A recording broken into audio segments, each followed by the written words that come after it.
તો હવે આપણે શોભાયાત્રા છે તે અહીંયા સભા મંડપની અંદર પહોંચી ચૂકી છે અને હવે આપણે અંદરનું જોઈશું કાર્યક્રમ.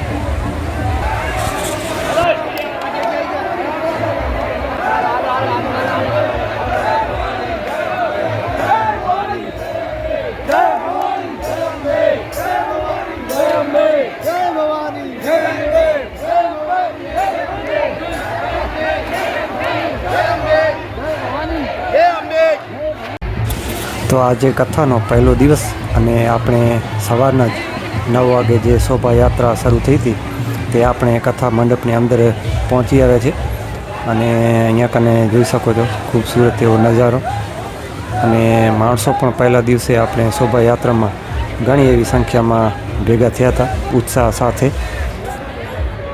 તો સ્ટેજ ઉપર આદરણીય પૂજ્ય ચંદુમાં અને અહીંયા ભક્તો અને જે યજમાનો છે તે સ્ટેજ ઉપર ઊભા છે અને પોથી યાત્રા આપણે જે પૂરી થઈ તો અહીંયા આપણે જે કાર્યક્રમ છે આગળનો તે આપણે જોઈશું.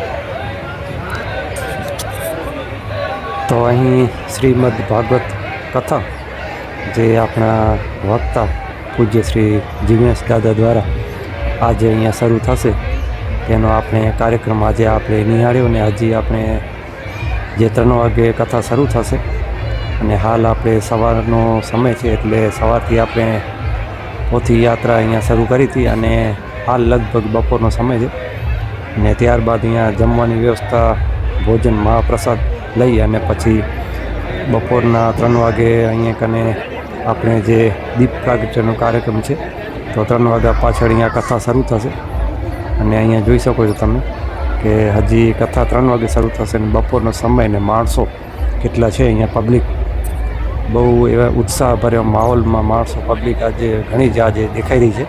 તો હજી આપણે 6 દિવસ છે તો કેટલા માણસો આવશે એ કંઈ નક્કી નથી. અને મિત્રો આપણે રોજની અપડેટ અને નવા વિડીયો આપણે રોજના જે કથાના અને આયોજન બેકગ્રાઉન્ડમાં જે ચાલતા કાર્યક્રમોની જાણકારી આપણે રોજ મેળવતા રહીશું. તો આપણી ચેનલ સાથે જોડાઈને રહેજો.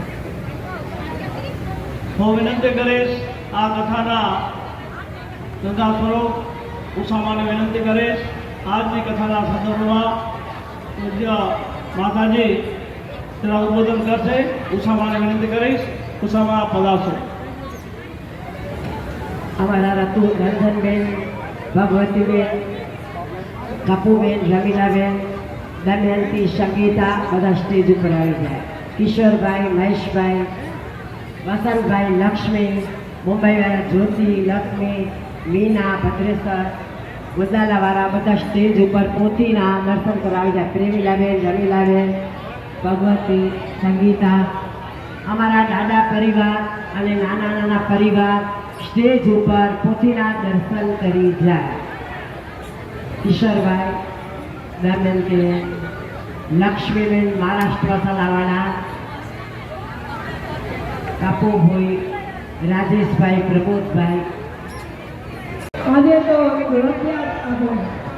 પોથીયાત્રામાં બહુ સરસ ભક્તો જોયા, બહુ મજા આવી, બહુ સરસ બધા જોઈ બોલ્યા. રામ જોયા આખા બરસીસાના ભક્તો,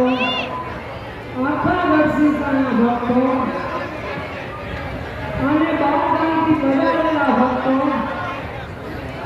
પહેલા તો 40 ગામના ભક્તો જોડાયા હતા, તો હવે તો કઈ વગડા ના થાય એટલા ગામના ભક્તો જોડાયા છે.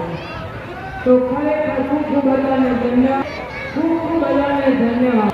રિક્વેસ્ટ એટલી જ છે કે 7 દિવસ કથાનો પૂરો લાવો લેજો. ગણેશ દાદાના કથાનો લાભ લેજો. બીજું એક માતાજીની મનાઈ છે. અહીંયા એક માતાજીની મનાઈ છે. આ વાત ના સાંભળી હોય તો પ્લીઝ બધા સાંભળી લેજો કે અન્નપૂર્ણા માં